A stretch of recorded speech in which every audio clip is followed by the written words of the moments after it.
Hey, this is B. LeGrand with the Edibles List, and we're here with Cheryl Shuman, Amy Shuman, and Chef Chanel. Good to see you guys again. Thank you so much for your time today and coming and giving us this interview and cover feature.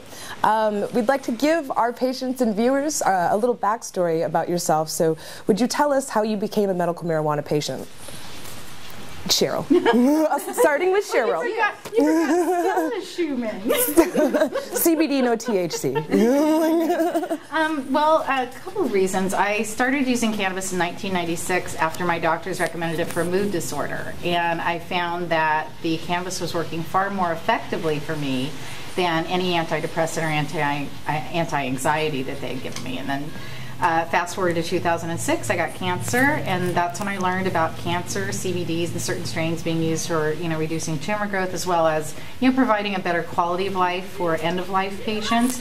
I got lucky in that I feel that cannabis saved my life. I can't prove it scientifically, but I know I'm still here when the doctor said that I wouldn't be. What kind of cancer was it that you had? I had ovarian cancer. Okay. Did you end up having an entire hysterectomy? Yes, I was diagnosed, and literally within 72 hours I was rushed into emergency surgery and had a radical hysterectomy, which means everything is gone, and they also took out part of my colon and part of my bladder. How long were you going through recovery from your treatment? It took almost 4 years total to go from that initial diagnosis to the different surgeries, and then dealing with that. And when they did the follow-up care after the hysterectomy, they found another mass that was on my liver. I still have it. It's 8.5 centimeters by 11.5 centimeters that covers my entire liver and is grown through the fundus and into the gallbladder. Wow. Well, and so what was your doctors, were they supportive of you choosing to use medical marijuana as an additional supplement to your medicine? In 2006, when I was diagnosed with cancer, I was living in an illegal state, in the state of Ohio, so we had to come up with some alternative plans. And it was when I was in hospice care that Amy and I sat down, and we had seen all of the cases on YouTube with the Rick Simpson oil, as well as the Tikkun Olam group in Israel. And when I started seeing patients that were claiming that they were healed from cannabis, Amy and I decided to do our own garden, and that's when we decided to just kind of go out on our own. I didn't tell my doctors in Ohio because, quite frankly, I was afraid to. I was afraid that I'd get reported. I was afraid of going to jail. And so we focused our energies on getting back to California, where we could have our own legal garden and basically be in charge of our own health care and not have to worry about any kind of illegalities. So, Amy, this question's for you. How has your mother influenced your choice and preference in using cannabis? Ooh, well, I'm definitely a sativa girl. How have you influenced my taste in cannabis? I think I look at cannabis, I take it more seriously compared to high school, because high school it was just something... Did you smoke weed in high school? No.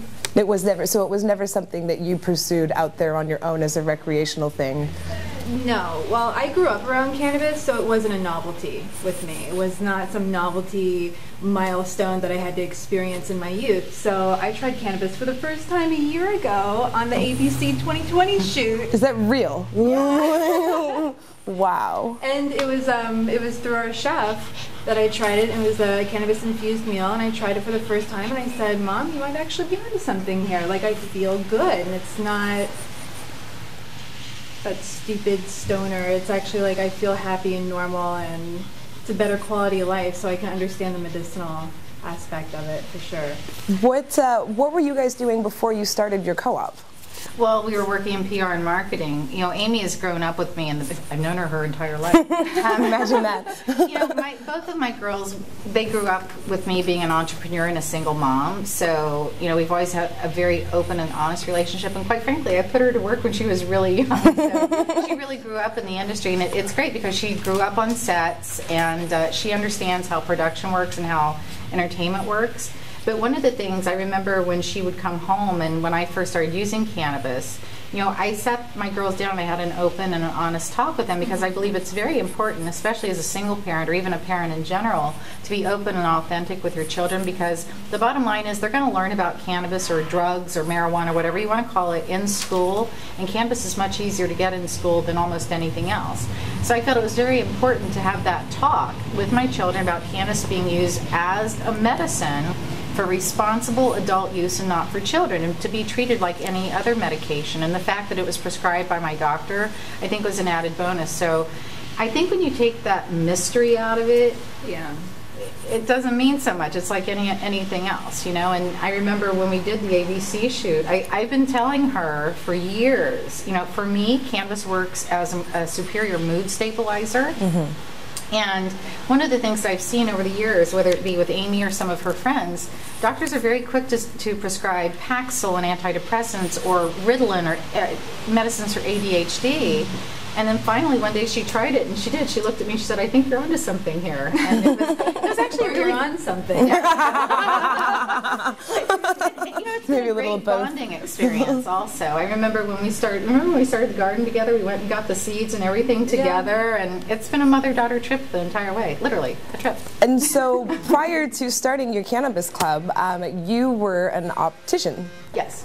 And so how did you ever see yourself ever having your own co-op, doing this, being on television, being the Martha Stewart of marijuana? Did you ever have any kind of foresight into this future for yourself that is your present right now? Well, I've been an entrepreneur my entire life, so the thought of building a business is not something that was new to me. The thought of having a business in cannabis was the last thing on earth I ever thought that I would ever do. Yeah. I'm one of those people, I've never smoked a cigarette, I don't really drink that much.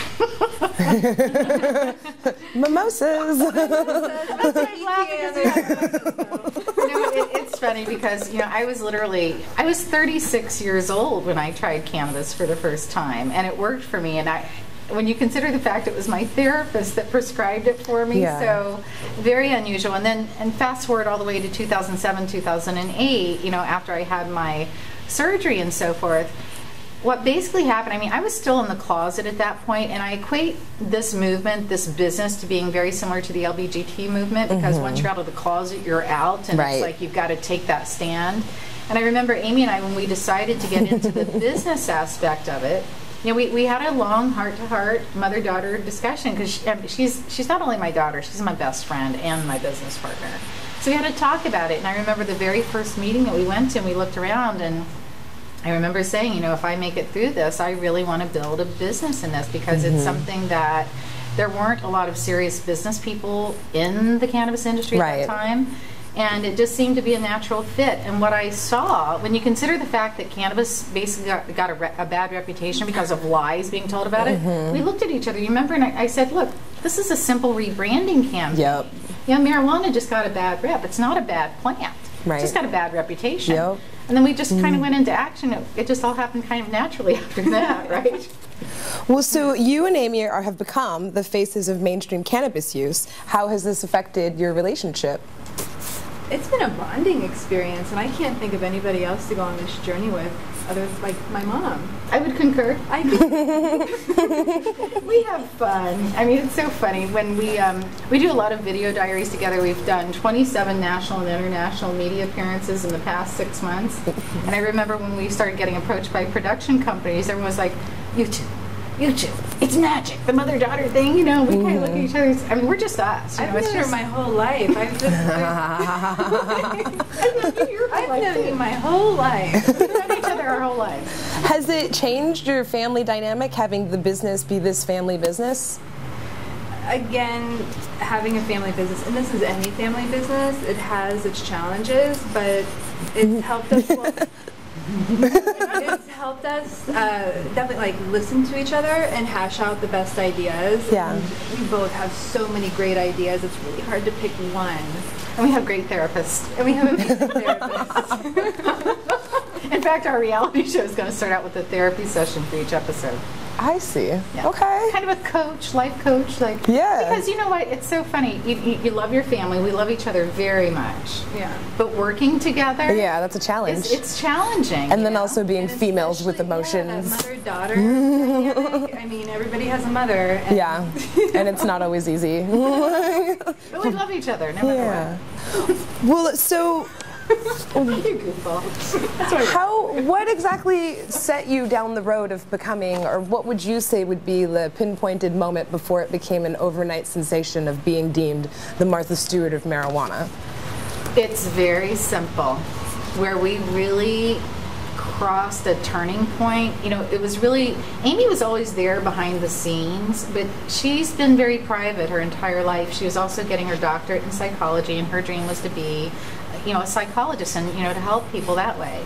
And what was happening is I was building, you know, my company. I was working for Kush Magazine at the time. I built them to $6.5 million, and I kept saying, Amy,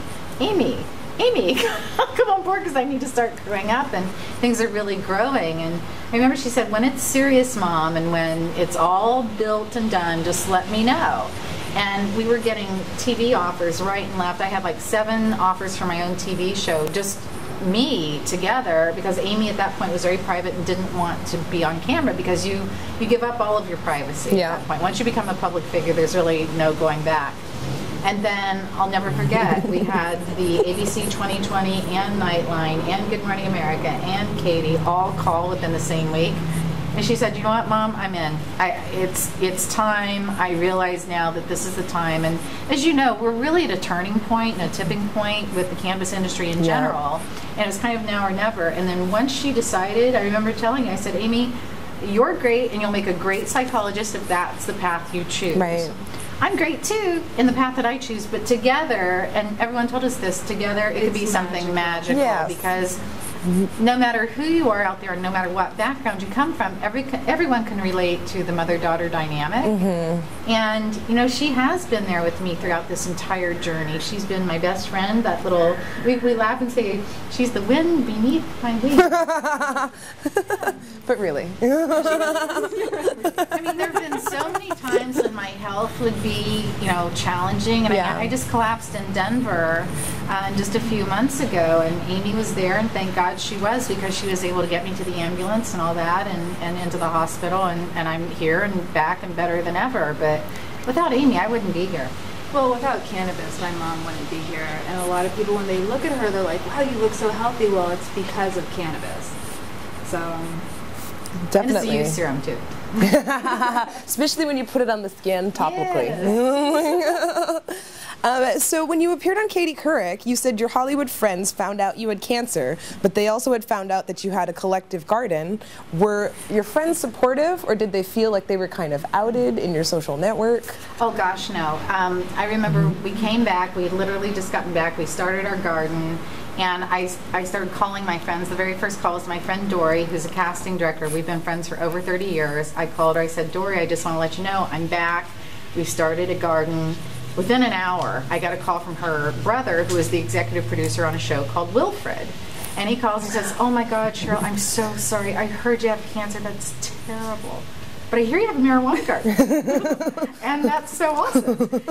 And so he started by saying, you know, we have this new pilot that we're shooting. It's called Wilfred. And I'm like, okay, what is it about? He said, it's about a pot-smoking dog. A pot-smoking dog? And he said, yeah, we're shooting the pilot. I need your plants. And if you have the plants, which I did, I had them in smart pots, right? So you could pick them up and take them. So I took my garden plants all the way from Northern California, put them in the pickup truck with the cab over them, and I drove all the way to LA. And so my little garden plants, my Blue Dream, my OG Kush, and my Strawberry Cough were all the stars of the Wilfred's pilot episode. Who'd have thought? Yeah, and then the other thing too, you have to understand that for many, many years I was known as the optician to the stars, and my business was built. You know, it's a $22 million company that Amy and I built together back in the day. And we built that company based on the discretion of working with our clients. Right. You know, most of our clients were stars or celebrities or musicians, rock stars, producers, directors, you name it. And when I would make house calls to their home, they knew that in the 30 years that I've been doing that, I never sold a story to the tabloids. I never did anything to violate their privacy. So they also knew that if they called me once they found out that I had this garden, they knew that I would honor and respect their privacy and treat them with the dignity that they deserve as patients. Right. What kind of backlash have you received becoming a public name, a public figure, somebody who openly and outspokenly supports cannabis? Backlash? What backlash? Surprisingly, it's been incredibly supportive from mainstream media and from mainstream people, especially Middle America, Ohio, where we're from. Like, we had our grandma, well, your mom. Your grandma. Like, you know, it's becoming like a dinner table conversation. Right. And it's acceptable to talk about cannabis now.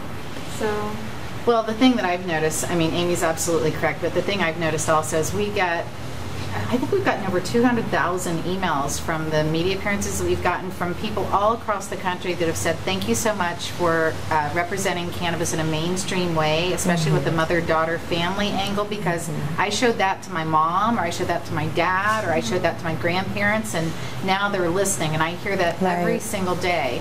And I think for a long, long time, the cannabis sector was looking for someone, because I can't tell you how many times for years and years and years I heard, why doesn't mainstream media pay attention to us? Why is it that mainstream media is always painting us in this subculture less than favorable light? And enter, you know, two mainstream blonde Beverly Hills women, mother-daughter, who kind of break the mold and speak openly and honestly and authentically about how cannabis has been such a huge influence on our life. And not only from a health standpoint, but from a business standpoint. You know, I truly believe that working in the cannabis industry, this is the pot-com boom. This is the green rush. And I think what Amy and I have shown and been living proof of is that the American dream is still possible. And when people see that, and you consider the fact that right now people all across the country have lost their jobs, they've lost their homes, and they're looking for answers. And I think what happened was Amy and I were in the right place at the right time, as where opportunity meets preparation, and we were ready to go. So when the calls started coming in, we were ready to act on those calls. And thank God we were able to present it in an articulate and professional way, and it caught on. I mean, I'm very proud to say that in 6 months we've been on 27 different shows, and we've reached over 100 million people. And that's huge. It's huge. It is. We commend you, and we're very proud to have you on our next cover here. We're proud to be here. Out of all of those media interviews that you've done, what has been the most memorable one so far? I would say the Katie Couric first. I think the 2020 with us, like walking down the hallway, and they did it like well, it was a combination. Well, I'm going to say, we've had so many good ones. She'll say the best is yet to come. That's awesome. Good answer. When we got the call in from Katie Couric, I mean, for me that was great, because I used to appear on the Today Show regularly back in the 90s. So it was really nice to reunite with her, and the fact that Dr. Sanjay Gupta was brought on the show with us, and he actually insisted on being on the show with us. That was a big turning point for me. And then what Amy's speaking about is the ABC exclusive that we did, and we did a sweep for them for ratings during the Nielsen ratings period, and we did. We also did one for the doctors. That was a big part. That's right. Right. Do you remember that? I saw the doctors one. Yeah. Yeah. But the ABC one was really cool because Shauna Druckerman, the producer, she had this vision of kind of showing us as like a Charlie's Angels, kind of a mother-daughter squad walking down the thing, and it was cute and it was funny, and I thought it touched the subject of medicinal cannabis in a very entertaining and fun, colorful way. Right. And so I really liked that too, and it was cool because literally on one day, and it was July 19th. We reached 35 million people in one day because it was on Good Morning America. We were also, the Katie Couric show aired on the same day, and then ABC's 2020, and then there was a repeat of the Ricky Lake show and a repeat of The View, all on the same day. And what was really cool also about it, all the national media, they all took different angles. Some of them would take the more serious approach about cancer. Others would talk about the mood disorders and how cannabis is mother's little helper these days. Like, to me, I don't really care as long as the message is out there and it starts the topic of conversation, because that's how we change laws and that's how we change society. Right. You were recently on Dr. Phil, and the topic was marijuana in the home with children. One of our next articles in our Big 420 issue is dealing with cannabis in the home when you've got somebody sick who's a patient, and how to explain that to the children rather than just hiding it or sweeping it under the rug. How would you recommend that parents go about telling their children the truth? Well, for us, it came very organically, because I was one of those patients that was prescribed. And again, honesty is always the best policy, whether it's your children, your grandparents, your parents, your employers. I think it's very important, especially in today's day and age, because cannabis is an effective medicine, and also from an adult use standpoint, it's a safer alternative to alcohol or pharmaceuticals. So when you can back that up with facts, and the fact that someone dies in our country every 19 minutes from a prescription drug overdose, and when you can actually address the facts, you know, to your children, to your family, and say, look, cannabis was used as a medicine in our pharmacies until 1937. And then it was demonized, and then it got this bad reputation and everything. And when you can speak about it and tell them it is a medicine, some people do use it as a responsible alternative to alcohol, especially in LA. I mean, come on, you've got actors and actresses who want to watch their girlish figures, and when you use cannabis, you get the same impact that you would from alcohol per se, depending on the strain, without the calories. So I'm a firm believer that honesty and transparency and authenticity is the best policy, no matter if you're dealing with your children, family, grandparents, neighbors, co-workers, etc. And one of the things that I've learned, and I think Amy would agree with this, is that once you do come out of the closet and you're free, it is the most liberating feeling that you'll ever have. And life is just so much better. It's just a proven fact. I would definitely agree. So you're working on a ton of different projects. If you could sum up in a nutshell what you're doing and who you are and what your mission is, how would you describe that?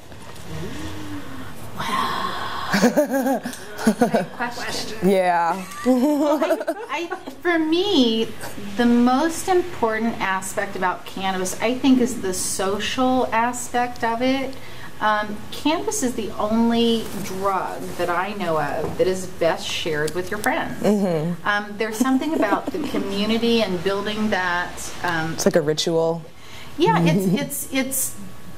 And I don't know what it is. It is kind of a ritual, or I think I would use the word a bonding agent more than anything. Sure. I think it's a combination of psychology, because many of us have had to live in the closet for so long. And I remember when I first started coming out of the closet to some of my friends, because most of them were actors or producers, and I'd say, I got to tell you a secret. And I use marijuana, or I use cannabis. Oh, me too. So it's like, oh my God, we'll have to get together and we'll smoke together.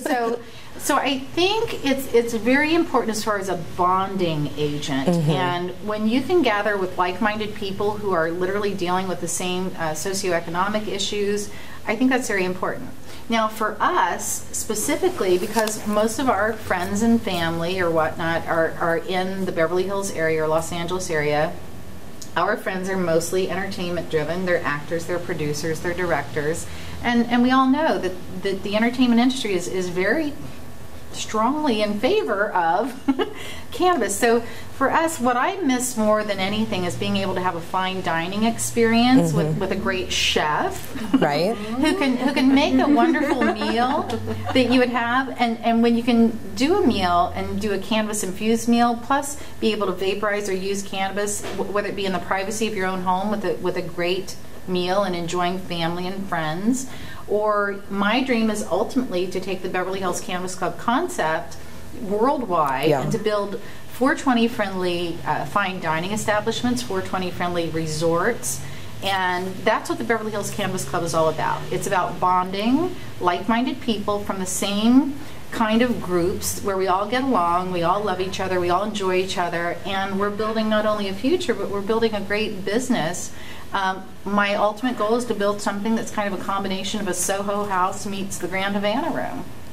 So give us a little background on how you got started on doing the dinner parties that you're so well known for. Well, I do love food, and God knows I can't cook. So we make fabulous reservations. We make great reservations. So it all first started when I got back into town, and I Amy, we go out to eat almost. Well, we do. We got every single day for breakfast, lunch, and dinner, and then some. We do not cook. In fact, the first time, the first chef that showed up to my house was, "Where are your pots and pans?" Pots and pans. Well, okay, that's a problem. No, how it started was. I got a call about 2.5 years ago now, and it was from a CBS reporter. You remember this because I was in Chicago at the time. And she called and she said, "Hi, my name is Nicolette, and I'm with CBS News, and we want to do a story about women who smoke pot." I said, "Okay, well, we could do that." I said that most women these days don't smoke pot anymore. They vaporize, or they use edibles, or they do a number of different things. She's like, "What?" So I started telling her. I said, I have a friend of mine who's a chef. And I said, I'm going to be doing some demonstrations of some new products and introducing those, and we're going to be doing a cannabis-infused meal. And I was like, hello, hello, because there was like radio silence. She's like, I'm sorry, I'm just taking notes. And I could like sense her energy. She was taking notes. She says, look, we're going to do this as a 1.5 minute story. She goes, but I want to do a feature story on this because I had no idea that there were all of these different avenues available. So after that first one, then I started getting in all kinds of requests from chefs. And then the next chef that came in was Chef David, who is the executive chef at La Dolce Vita. And so he said, oh my God, I saw you on TV and I noticed that you were doing this thing and I would love to cook for you sometime. And it was so funny because when he called, I'm like, actually, I'm doing another shoot in 3 days. You want to come and cover that? So he did. And then as we've gone on and doing all of this media, because we always do a cannabis tasting, and what's cool about it, it's not just the tasting itself, but we do cannabis-infused meals and pair them up with some of the finest strains. So it's kind of like a wine tasting, only a cannabis tasting with great food. So tell us how you met Chef Chanel and how she's helping out with your dinner parties and your infusions and how she's involved with your new TV show. Absolutely. Well, first of all, it's been great. We were getting a lot of different offers from a lot of different production companies, and our vision for the show was to do something that was very strong, female-driven. And I think our vision was kind of like to build a Charlie's Angels, if you will, of the top female cannabis people.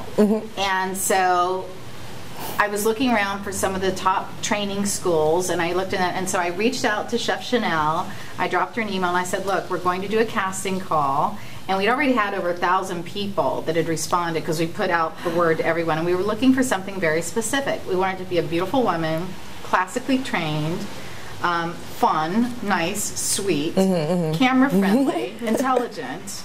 And so I sent an email to this one right here, not knowing how beautiful she was, just knowing that she was in charge. You're welcome. Not knowing that she was like the girl in charge. I sent her everything that we were looking for. I get an email back.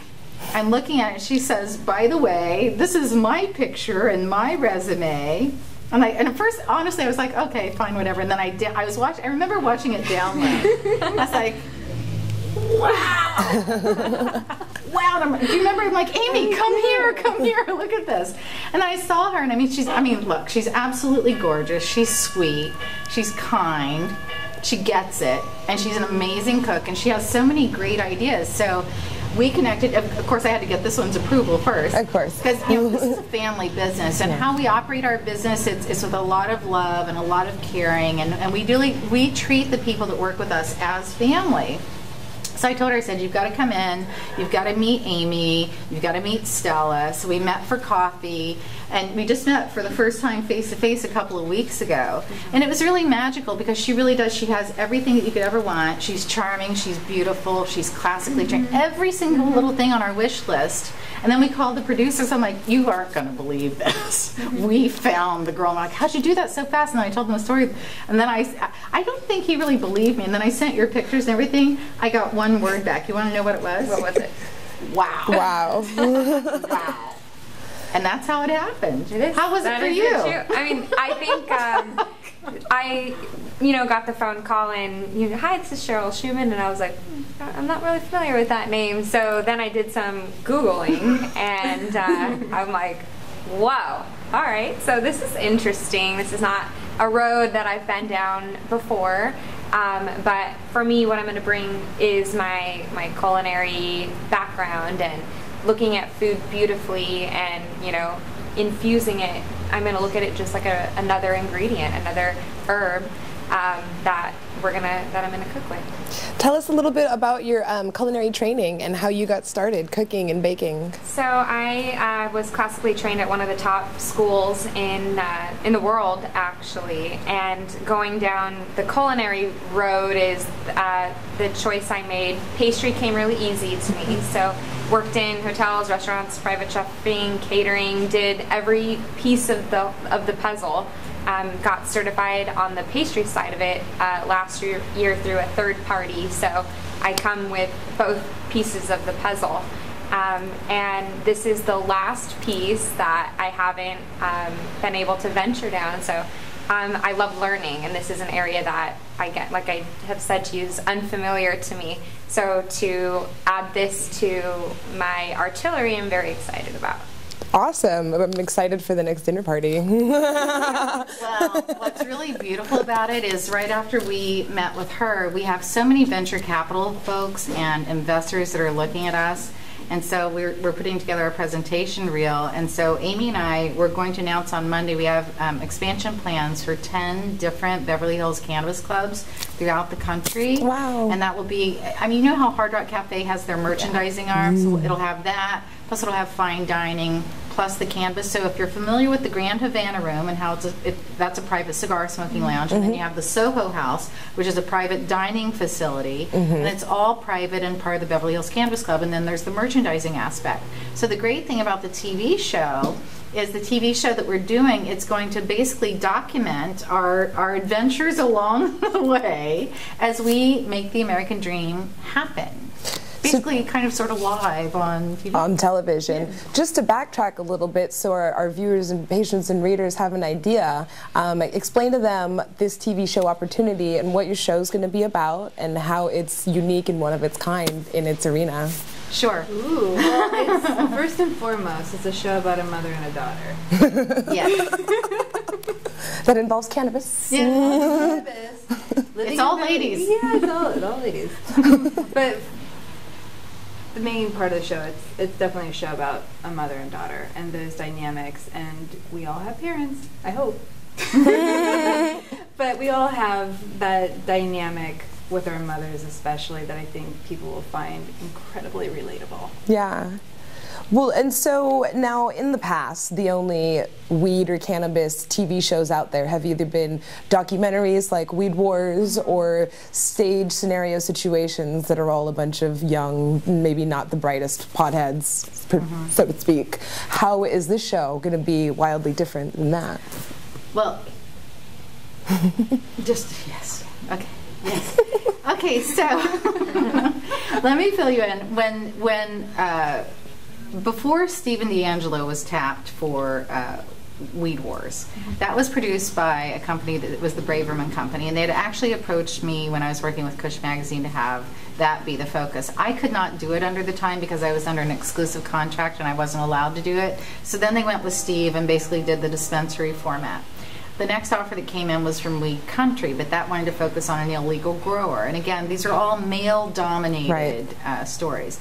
The third offer that came in was from a show called Pot Cops, where they wanted me to basically be a narc that narked out the illegal growers. So none of those were really a fit. So what I started doing, though, is I started taking my own little HD video camera. I laugh and say I was my own paparazzi, you know. But what I wanted to do was to show people, even if it was only on YouTube, I wanted to show them who the real people were on the ground, what real activism was about, what building this movement was about. So I wanted to give people that were just regular consumers what it was like. This is the real deal. So the first call that came in was from Steve Harris and Marlon Wayans, and they said they loved my YouTube videos and they wanted to build a reality series around it. So I kind of laughed and I was like, okay, well, because I had 4 other offers up to that point. Put it in writing. I'll have my people take a look at it. And so sure enough, they sent over the contract. I called an old friend of mine named Harris Cattleman, who is the president of Fox Television Network for 30-something years. And I said, Harris, I have a contract here for a reality show, and I'm not quite sure what to do with it because I told them I'd have my people take a look at it. But I don't actually have people right now. So he said, you know what, I'm going to set you up with my son Steve Cattleman. And he said, if he's negotiating deals for Richard Branson and Donald Trump and Bethany Frankel, I think he'll be okay for you. Okay, Harris, thank you. So sure enough, he set up the meeting with Steve Cattleman, and during that meeting, Steve asked me, he said, what do you think about being represented by William Morris Endeavor? Because they want to package you for not just a TV show, but for a feature film, for a book, and for a lecture series. And that's when I took my iPhone and I said, I'm sorry, can you say that again? Because my kids are never going to believe it. And so he did. He took me over to meet with William Morris Endeavor, and I'm very, very proud to say that I'm represented, or we are represented by Mark Itkin, who's known as the grandfather of reality television. He started way back when on Real World.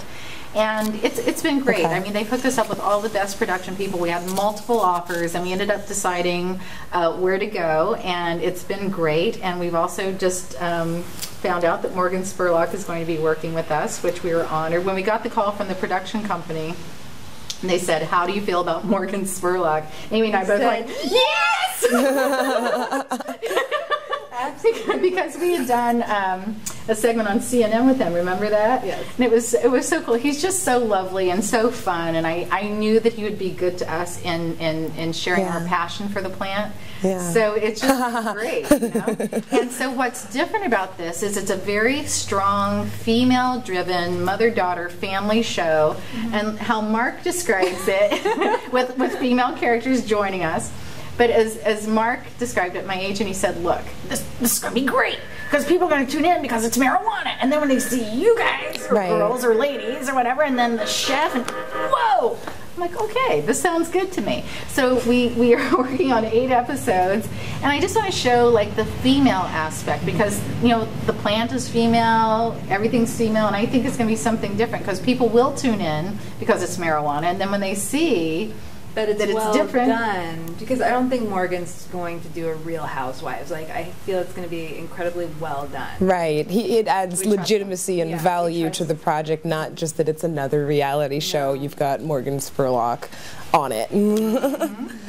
Well, so in addition to your projects, you've got a CBD Refugee Campaign going on. Yes. Last issue, you had set us up with Mariah and Dahlia Barnhart, they're using the CBD oil to treat Dahlia, who has the rare brain cancer, to help with her neuropathy.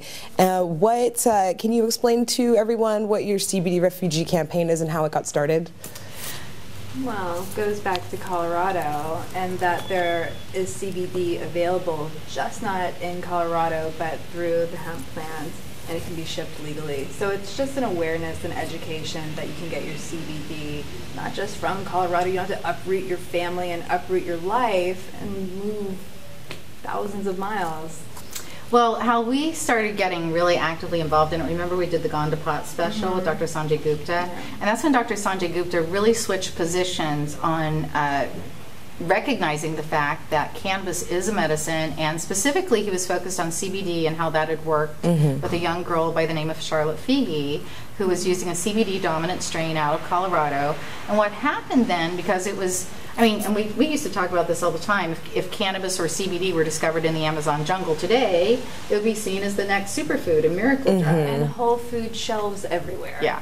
And that's basically what happened. Once Dr. Sanjay Gupta announced on that show that CBD works, there was this avalanche of people moving to Colorado, literally uprooting their families. And you have to understand, a lot of these young patients are patients with Dravet syndrome, and they're kids. They're like babies, 2 years old, 3 years old, 7 years old.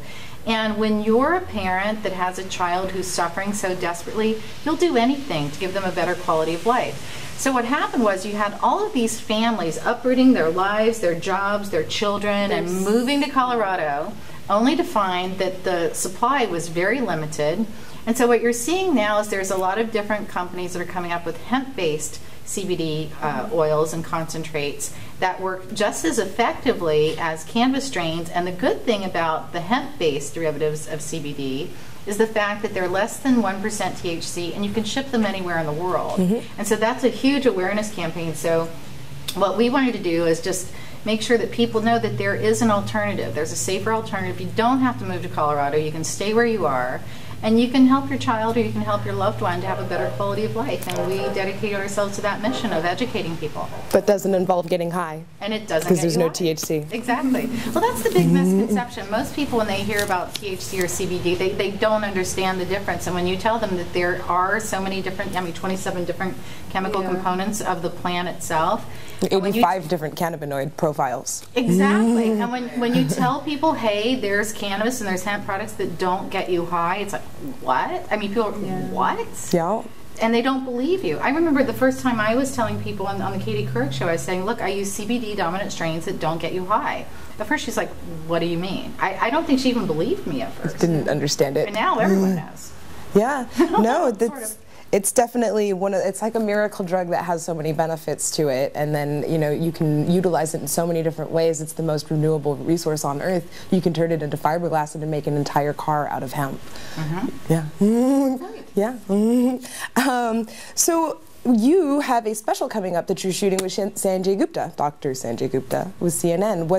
Can you tell us what the premise is about that? Well, actually, we just wrapped. Now, we helped produce that, and that's going to air actually on March the 10th. And basically what happened was Stephanie, who is the New York director, or I think she's the president of development or something for their medical docuseries. It's for CNN Medical Documentary Division.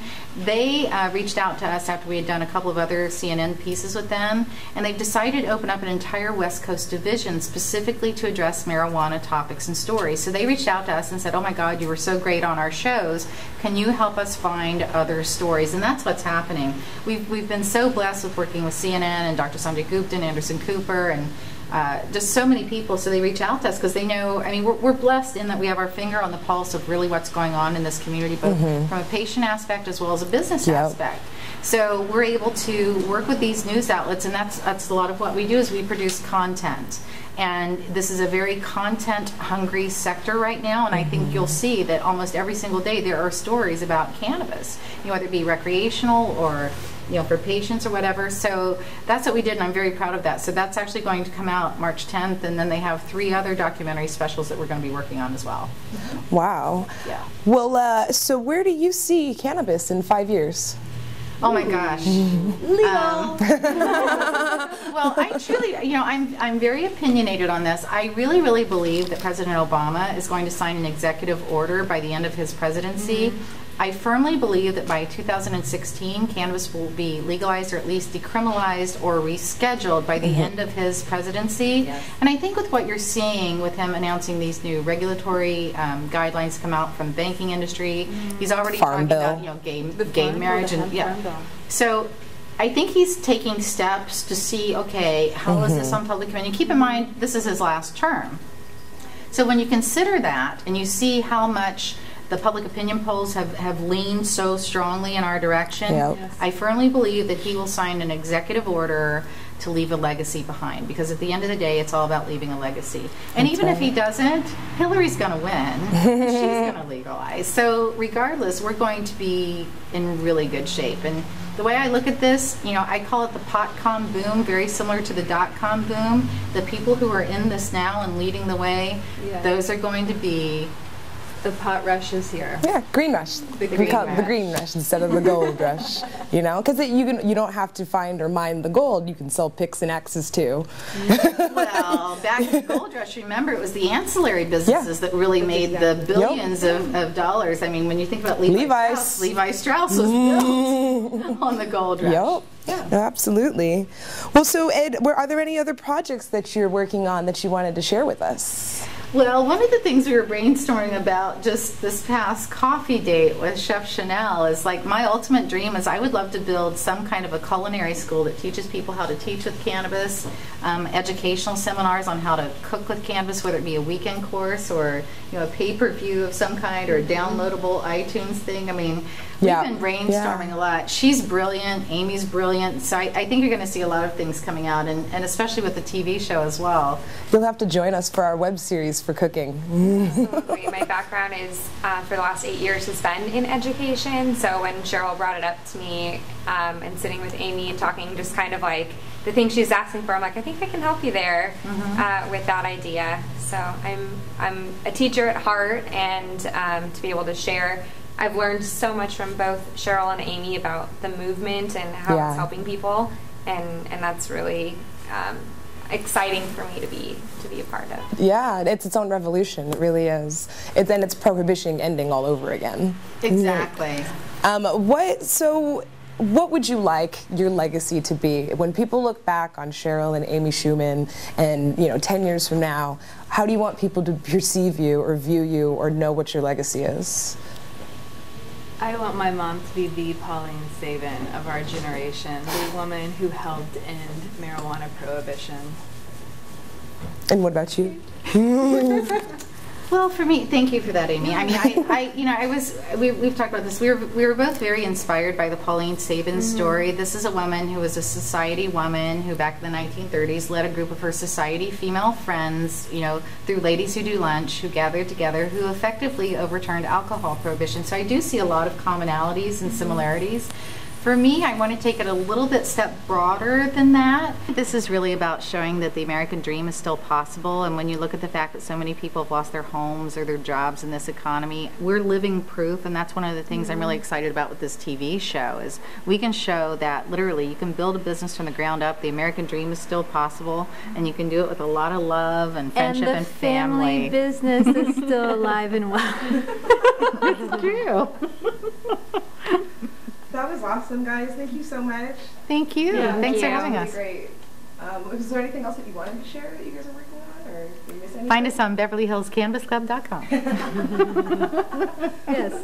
And Twitter And Twitter. Instagram and Yeah. Well, for us, I think the secret to a lot of this is, when you look at social media and social networking, and when you see that some countries are overturning bad governments and everything, we have the power with our own social media, and especially with this TV show coming out.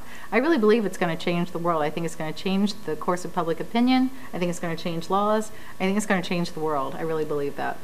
Yeah, we're happy to be here supporting you and doing it along with you. Right back at you, Bo. That was awesome, guys. Thank you so much. Thank you. Yeah, Thank that was you. really